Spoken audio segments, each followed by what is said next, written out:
Hello friends, तो अब मैं डिस्कस करने जा रहा हूँ प्रॉब्लम नंबर 2 फ्रॉम स्टोकियोमेट्री। और क्वेश्चन है calculate the weight of FeO iron oxide produced from 2 gram of VO vanadium 2 oxide and 5.75 gram of Fe2O3 ferric oxide. Also report the limiting reagent and equation is given vanadium 2 oxide plus Fe2O3 ferric oxide giving us ferrous oxide and vanadium pentoxide. Okay, तो जो चीज़ हमें required है वो हमने लिख रखी है यहाँ पे। मॉलिकुलर वेट्स हैं चारों चीज़ों के। वेनेडियम 2 ऑक्साइड का 66.94 ग्राम पर मोल, फेरिक ऑक्साइड का 159.69 ग्राम पर मोल, फेरस ऑक्साइड का 71.844 ग्राम पर मोल और वेनेडियम पेंटॉक्साइड का 181.88 ग्राम पर मोल। अब इक्वेशन को बैलेंस करना था, तो बैलेंस करने के लिए इक्वेशन को नॉर्मली हमने क्या किया, जो वेनेडियम 2 ऑक्साइड है उसको 2 से मल्टीप्लाई किया, फेरिक ऑक्साइड को 3 से, तो टोटल इक्वेशन हमारे पास बैलेंस होगी। फेरस ऑक्साइड के साथ हमने 6 से मल्टीप्लाई कर दिया। अब सबसे पहली जो प्रॉब्लम हमारे पास है वो है हमें पता करना है कि लिमिटिंग रिएजेंट कौन सा है। दोबारा रिपीट कर रहा हूँ, बाकी सारी चीज़ें ये तो कैलकुलेट करने वाली हैं। जो भी मॉलिकुलर वेट्स हैं, इक्वेशन को बैलेंस करना ये भी नॉर्मल है, सिंपली हम क्या करेंगे, बैलेंस कर लेंगे इक्वेशन को। अब नेक्स्ट जो हमारा काम है वो है लिमिटिंग रिएजेंट को फाइंड आउट करना। क्वांटिटी हमारे पास दी रखी है कि 2 ग्राम हमारे पास वेनेडियम 2 ऑक्साइड है, 5.75 ग्राम हमारे पास फेरिक ऑक्साइड है। अगर आपको ये पता करना है कि लिमिटिंग रिएजेंट कौन सा है, तो इसके दो मेथड होते हैं, है ना। एक तो ये कि आप एक एक करके जो पर्टिकुलर सब्सटेंस है, पर्टिकुलर रिएक्टेंट है, उससे चेक करो कि प्रोडक्ट किसके साथ जो है वो कम क्वांटिटी का बन रहा है। और दूसरा जो तरीका है शॉर्टकट मेथड, वो है सिंपली क्या करो, आप जो गिवन मोल्स हैं किसी भी रिएक्टेंट के, ठीक है, क्या करना है, जो गिवन मोल्स हैं पार्टिकुलर रिएक्टेंट के, उनको डिवाइड कर दो किससे, स्टोकियोमेट्रिक कोफिशिएंट से। और जिसके केस में ये जो रेशियो है ये सबसे कम आएगी वही क्या होएगा, लिमिटिंग रिएजेंट होएगा। दोबारा रिपीट कर रहा हूँ, आपने करना क्या है, पहले मोल्स कैलकुलेट कर लो दोनों रिएक्टेंट के, जैसे कि यहाँ पे दे रखा है वेनेडियम 2 ऑक्साइड और फेरिक ऑक्साइड, इन दोनों के मोल्स कैलकुलेट करने हैं, है ना। मोल्स कैसे कैलकुलेट करेंगे, वेट हमारे पास दे रखा है, उससे मोल्स निकाले जाएंगे डिवाइड करके किससे, मॉलिकुलर वेट से। और वो जो मोल्स होंगे उनको डिवाइड करेंगे फिर किससे, जो स्टोकियोमेट्रिक कोफिशिएंट है, जैसे कि यहाँ पे वेनेडियम 2 ऑक्साइड का 2 है और फेरिक ऑक्साइड का 3 है।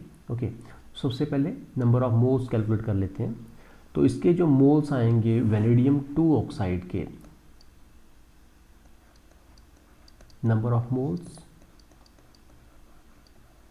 For VO, this is equal to mass कितना दे रखा है 2 ग्राम, डिवाइड बाई इसका मॉलिकुलर वेट दे रखा है 66.94 ग्राम पर मोल। तो ये मोल हो जाएंगे, आपके पास जो वैल्यू आएगी दिस इज 2 डिवाइड बाई 66.94 या 67 इसको लेके चल सकते हैं। तो इसकी जो वैल्यू आ रही है दिस इज 0.029877। मैं ये सारे नंबर इसलिए लिख रहा हूँ ताकि हमें अगर थोड़ा बहुत मान लो सिमिलर भी आती है वैल्यू तो उसको चेक करने में इजीनेस होए। ओके, नेक्स्ट दूसरा है हमारे पास फेरिक ऑक्साइड, तो उसके नंबर ऑफ मोल्स अगर कैलकुलेट करने हैं,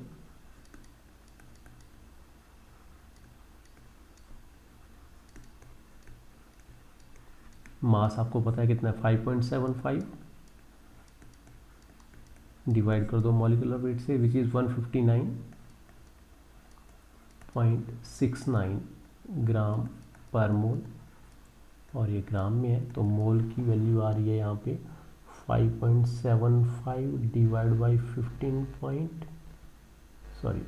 159.69 this is equal to 0.0360007 mole. तो ये आई मोल की वैल्यू। मैं यहाँ पे लिख दे रहा हूँ नीचे मोल्स की value.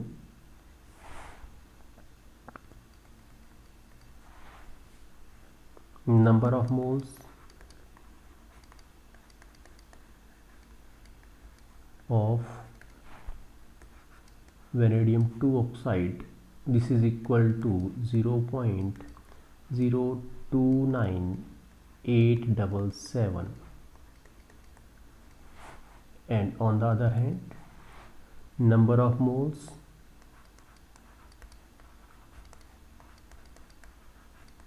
of Fe2O3, this is equal to 0.036007 mole.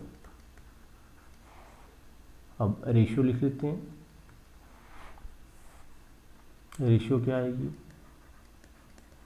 Ratio of this number of moles divide by stoichiometric coefficient.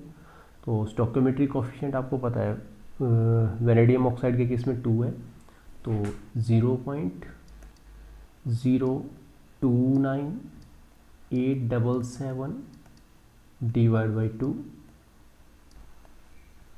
और फेरिक ऑक्साइड के केस में रेशियो आएगी 0.036007 डिवाइड बाई दिस इज 3। तो इसकी वैल्यू आ रही है हमारे पास 0.029877 डिवाइड बाई 2, विच इज़ 0.114938। और इसमें जो रेशियो आ रही है जैसे 0.036007 divide by 3, which is equal to 0.01200। तो यहाँ पे हमें दिख रहा है कि ये जो वैल्यू है ये क्या है, कम है, और ये जो वैल्यू है ये ज़्यादा है। तो हमें पता है जिसमें ये जो रेशियो की वैल्यू कम आएगी वही क्या होएगा, लिमिटिंग रिएक्टेंट होएगा। मीन्स यहाँ से आंसर आ गया limiting reactant is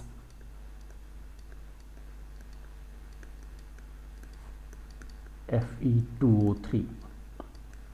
okay, clear हो गया। फेरिक ऑक्साइड लिमिटिंग रिएक्टेंट है और इसके विद रिस्पेक्ट हमारे पास क्या आएगा, प्रोडक्ट आएगा।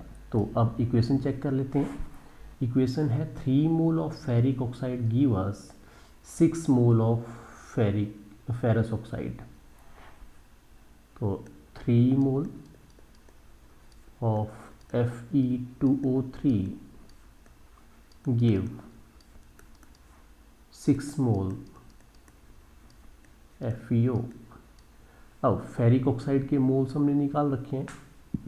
This is 0.0360007 mole of ferric oxide will give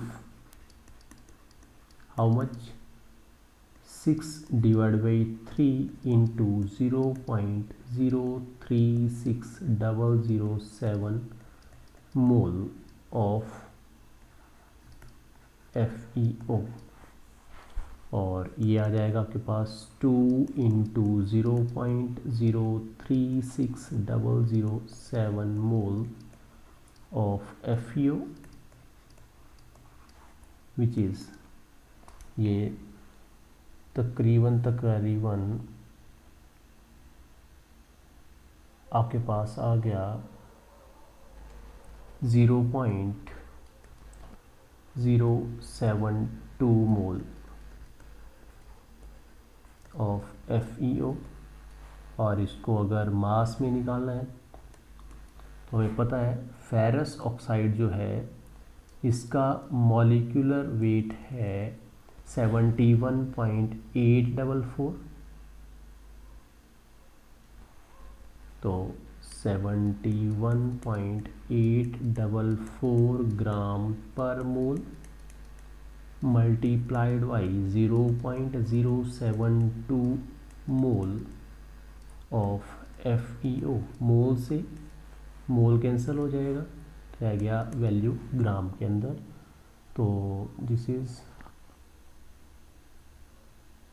71.844 into 0.072 which is equal to 5.1727 gram of ferrous oxide which is the answer. एक बार दोबारा आपको इस क्वेश्चन को रिपीट कर देता हूँ किस तरीके से हमने किया। सबसे पहली चीज़ है इक्वेशन को बैलेंस करना। क्वेश्चन क्या है उसको रिपीट कर देता हूँ पहले। Calculate the weight of ferrous oxide FeO produced from 2 gram of vanadium 2 oxide and 5.75 gram of ferric oxide. Also report the limiting reagent in this case. Equation हमारे पास थी, मैंने बैलेंस किया। बैलेंस करने के लिए इसको कर दिया 2 से मल्टीप्लाई। जब 2 से मल्टीप्लाई किया तो दोनों साइड वेनेडियम तो बैलेंस हो गया, लेकिन आयरन लेफ्ट हैंड साइड पे 2 है, राइट हैंड साइड पे 1 है। ओके, तो मैंने क्या किया, ऑक्सीजन को बैलेंस करने के लिए, जैसे यहाँ पे हैं 3 + 2 5, मैंने क्या किया, ऑक्सीजन को बैलेंस करने के लिए इसको कर दिया 3 से मल्टीप्लाई। 3 3 = 9, 9 + 2 11। राइट हैंड साइड पे अगर आप चेक करें तो यहाँ पे है 5। अगर मेरे को ऑक्सीजन बराबर करने हैं तो इसको किससे मल्टीप्लाई करना पड़ेगा, 6 से, क्योंकि यहाँ पे आयरन भी क्या होएगा, 3 2 = 6। तो इस तरीके से बैलेंस कर लिया इक्वेशन को। सभी जितने भी सब्सटेंसेस हैं उनके मॉलिक्यूलर वेट मैंने पहले से ही लिख लिए, कैलकुलेट कर लो, चाहे तो आप सर्च भी कर सकते हैं, क्योंकि जब भी क्वेश्चन मिलेगा molecular weight most of the cases में हमें पहले से ही प्रोवाइडेड रहेगा। अब हमने कैलकुलेट करना था number of moles of this ferric oxide and vanadium 2 oxide. और आपको पता है नंबर ऑफ मोल्स कैलकुलेट करने के लिए क्या करते हैं, जो मास होता है किसी पार्टिकुलर सब्सटेंस का उसको उसके मॉलिक्यूलर वेट से डिवाइड कर देते हैं। तो फेरिक ऑक्साइड का जो मास दिया हुआ है वो है 5.75 ग्राम, जिसको हमने उसके मॉलिक्यूलर वेट जो कि 159.69 दे रखा है, जो कि आ जाएगा 0.036007। मैंने ज़्यादा डिजिट इसलिए लिए, रीज़न बीइंग कभी कभी क्या होता है वैल्यू सेम आ जाती हैं, है ना, शुरू वाली वैल्यू सेम आ गई तो कंपेयर करना मुश्किल होता है, इसलिए मैंने ज़्यादा डिजिट ले लिए। दूसरी side number of moles of vanadium 2 oxide जब निकाला तो 2 ग्राम उसकी अमाउंट दे रखी है, उसको डिवाइड किया 66.94 जो कि इसका मॉलिक्यूलर वेट है, तो हमारे पास नंबर ऑफ मोल्स आ गए 0.029877। ओके, तो इस तरीके से हमारे पास दोनों का नंबर ऑफ मोल्स आ गया। अब नंबर ऑफ मोल से हम एकदम से फाइंड आउट कर सकते हैं लिमिटिंग रिएजेंट। वो कैसे, नंबर ऑफ मोल्स को डिवाइड कर दो किससे, स्टोइकियोमेट्रिक कोफिशिएंट से। तो वेनेडियम 2 ऑक्साइड का जो नंबर ऑफ मोल्स है जो कि 0.029877 आ रखा है, उसको डिवाइड करेंगे उसके स्टोइकियोमेट्रिक कोफिशिएंट जो कि 2 है, तो हमारे पास आंसर आ रहा है 0.014938। दूसरी साइड जब number of moles of ferric oxide को डिवाइड करेंगे उसके स्टोइकियोमेट्रिक कोफिशिएंट जो कि 3 है, तो हमारे पास वैल्यू आ रही है 0.01200। तो अब यहाँ पे आप देख सकते हैं 0.012 आ रहा है और इधर 0.014 आ रहा है, तो 12 वाले को हम क्या कर देंगे, लिमिटिंग रिएजेंट सेलेक्ट कर लेंगे और दूसरा रिजेक्ट कर देंगे। तो अब यहाँ से क्लियर हो गया लिमिटिंग रिएजेंट कौन है, फेरिक ऑक्साइड, तो उसके हिसाब से प्रोडक्ट आएगा। इक्वेशन अगर आप चेक करें तो 3 मोल जो फेरिक ऑक्साइड के हैं वो 6 मोल दे रहे हैं किसके, फेरस ऑक्साइड के। तो इस तरीके से जो मोल्स हमने कैलकुलेट कर रखे हैं 0.036 मोल ऑफ फेरिक ऑक्साइड वो कितने देगा, that is 6/3, that is 2 × 0.036007 mole of ferrous oxide. इसको बाद में हमने जो मॉलिक्यूलर वेट है उससे मल्टीप्लाई करके और क्या निकाल ली, वैल्यू ग्राम के अंदर निकाल ली। तो इस तरीके से ये 5.1727 gram of ferrous oxide will be produced by the reaction of this 2 gram of your vanadium 2 oxide and 5.75 gram of this ferric oxide. Okay, इस तरीके से क्वेश्चन हम कर सकते हैं।